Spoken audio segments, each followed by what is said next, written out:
ওকে থামাও বাংলাদেশ জানে কিনা জানি না যে এখন চাপে পড়ে কিন্তু মোহাম্মদ ইউনূস বলছে যে আসলে ভারতের বন্ধু বাংলাদেশ ভারতেরই বন্ধু পাকিস্তানের নয়। কোথাও একটা মিসকমিউনিকেশন হয়েছিল, হয়তো কিছু বুঝতে ভুল হয়েছিল। আসলে আমাদের দেশটা প্রতিবেশী দেশ থেকে কি ধরনের মন্তব্য আসছে তার উপর নির্ভর করে না।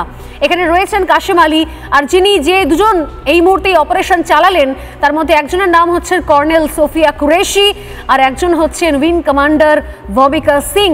এবং এই দুজন ভারতীয় মেয়ে সত্যি সত্যি নজরুলের কথা অনুযায়ী একই বৃন্তে দুটি কুসুমই বটে। তারা দুজনে একসঙ্গে কাঁধে কাঁধ রেখে চলে দেখিয়ে দিল পাকিস্তানের অকাত। যদি প্রয়োজন পড়ে বাংলাদেশ তো কোন ছাড় পাকিস্তানকে দেখিয়ে দিল অকাত, যদি প্রয়োজন পড়ে এরা বাংলাদেশকেও আরো কিছু দেখিয়ে দেবে।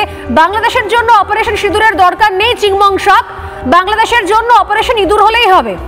অপারেশন ইঁদুরেই বাংলাদেশ জব্দ হয়ে যাবে। এখনো পর্যন্ত বুঝতে না পারলে, এখনো পর্যন্ত নিজেদেরকে জানতে না পারলে আপনারা তৈরি থাকুন, আপনারা মাথায় রাখবেন। শুনুন মাথায় রাখবেন, আমি আপনাদেরকে ওপেনলি বলছি, ভারতীয় সংবাদ মাধ্যমে বসে বলছি, এদেরকে চিনে রাখুন। যারা যারা রিপাবলিক বাংলায় বিভিন্ন সময় কথা বলেন, এই চিংমং সাক, এই নরেন্দ্র মজুমদার,